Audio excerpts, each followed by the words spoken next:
Chief justice Pakistan Yahya Afridi ने जहेज से मुतालिक केस के फैसले पर कई साल बाद भी अमल न होने पर अफसोस का इजहार किया है।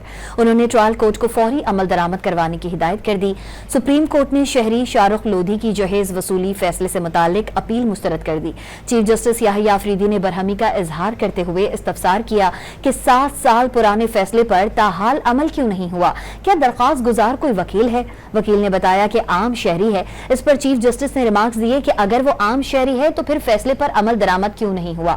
चीफ जस्टिस ने बरहमी का इजहार करते हुए कहा कि फैसला 2018 में हो चुका है, लेकिन अभी तक इस पर अमल दरामद नहीं हुआ, जो कि इंतहाई अफसोसनाक है।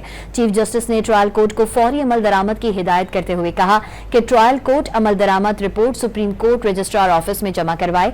साथ ही सुप्रीम कोर्ट ने रजिस्ट्रार ऑफिस को हिदायत दी कि ट्रायल कोर्ट की अमल दरामद रिपोर्ट फौरी तौर पर सुप्रीम कोर्ट में जमा करवाई जाए।